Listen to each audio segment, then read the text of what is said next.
Hello guys, good morning. So welcome back sa aking channel. So ito na yun guys, yung pamalit natin sa ating Dominar 400. So nakabili na tayo ng Almera Nissan. So Nissan yung napili natin guys kasi malakas yung kanito aircon. So sa mga iba dyan na mga kanatin followers, huwag kayong mabibigla kung magiging auto vlog na naman tong ating channel kasi pahinga muna yung motor natin. Actually meron pa tayong Inmax. So sa Inmax di na muna natin gagamitin kasi tag-ulan na ngayon.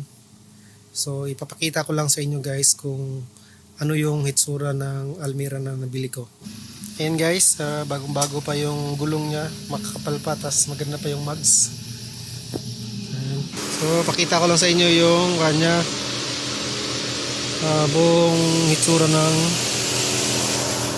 Almera natin.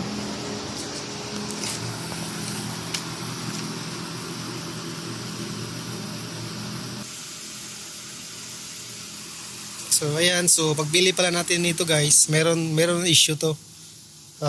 Yan sa gilid, yung parang nagasgas. So tinapalan lang ng kanyan warehouse kung saan natin nakuha yung natin sasakyan. So papakita ko na naman sa inyo sa guys ang loob ng sasakyan.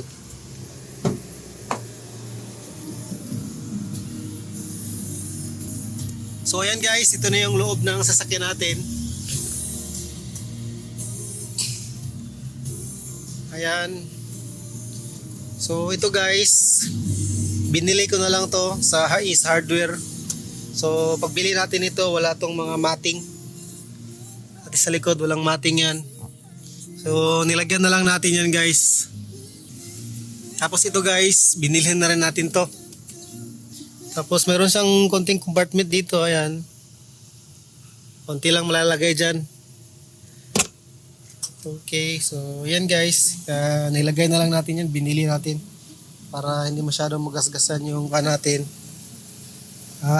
Apakan, nilagay natin ng ganyan. So mamaya i-reveal ko sa inyo kung magkano yung kuha ko nito.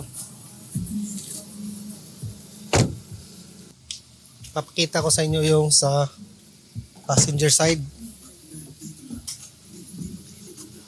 So yan guys, ito yung passenger side. Pasok tayo. So napakalaki na ang space ng natin nito, passenger side. So ayan, tamang-tama to kung ka pa lang nagsisimula kong pamilya.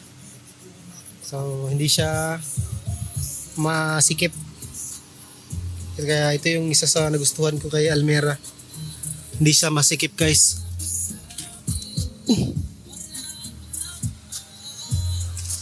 Ayan, mayroon ding matin sa likod. So ito, ipapalinis ko pa to, ipapa-detailing ko kasi medyo may amoy pa konti yung lumang kan ba, para matanggal din yung bakterya nito kasi may mga lamat-lamat yung mga upuan eh. Tapos ito guys, wala siyang armrest. So binilan lang natin yan, sa Lazada lang yan guys. So 1.3 lang bili ko niyan. Ayan, malagayan ng cup, tapos mga bare-barya. Tapos may mga extension sa kanina ito guys, USB para sa charging. So ang nangyari niyan,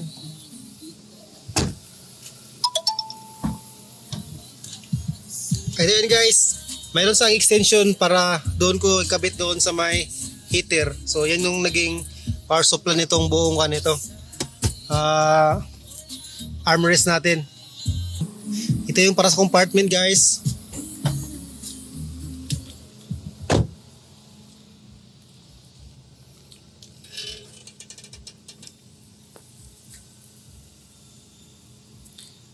So ayan guys, napakalawak ng compartment nito. Ayan. So ipapalinis ko pa to, hindi ko pa to nalinisan eh. So actually yung pagbili ko nito guys, wala tong spare tire. So binilan ko lang siya ng donut. So ipapakita ko lang sa inyo sa sunod na vlog natin yan. So ipapakita ko naman sa inyo guys yung loob ng underhood.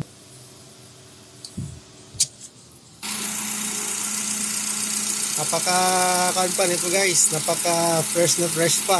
Wow! So ito yung underhood niya. Ayan.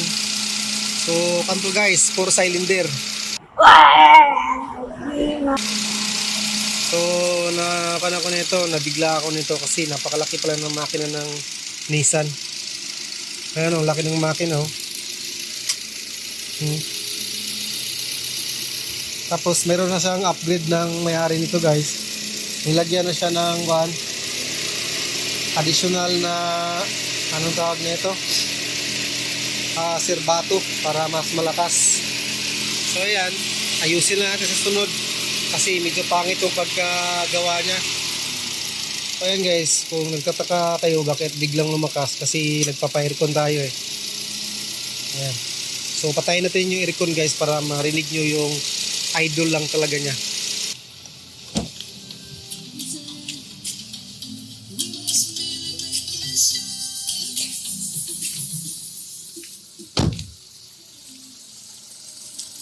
So ayan guys, napakatahimik nito. Napakatahimik. Ayan.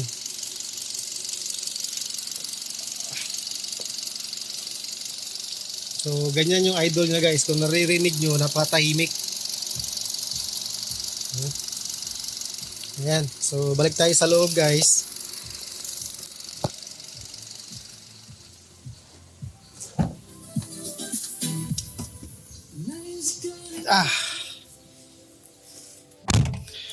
So ito na yung kanya guys sa loob. Tas muna natin kasi medyo zoom yung natin eh. Ayan, ito yung sa loob niya. So yan, binili ko na lang yan kasi konto eh. Para sa humidifier to. Buga ng kanyan. Amoy na mabango. So ito yung pinaka dito guys. Pinaka ayos sa nabili ko. Kung napapansin nyo dyan guys, yung Odo na yan, 177,000. So, ang kuan pala nito guys, ang model nito guys is kuanto, model 2016. Tapos, narehistro siya mga November 2016. So, more or less din 2017 na to nalabas. So napakabago pa. Base lang to sa mga nakikita ko. Napaka simple lang ng ganito, dashboard. Yan, may radio. Ano tong display? Hindi ko kabisado yan. Media. So yung media guys, yun yung sa USB natin. So andyan sa lalim yung USB. Tapos mayroon din siyang auxiliary para sa mga audio. Tapos ilalim yan yung kanya guys, yung para sa sigarilyo. Yan, sinaksak yung power natin. Tapos mayroon siyang 3 knob. Yung isa para sa positioning ng aircon kung anong gusto mong position sa aircon na saan bubuga. Tapos mayroon din siyang knob dito ng thermostat. So sinit natin ng dito banda sa number 2. Para hindi naman masyadong malamig at hindi masyadong malakas sa gas. Tapos dito yung level ng kanya. Ano bang tawag nito? Speed. 1, 2, 3 hanggang 4. Tapos yung push button yung aircon niya guys para i-on. Tapos pati itong sa stereo niya, push button to para i-off saka i-on.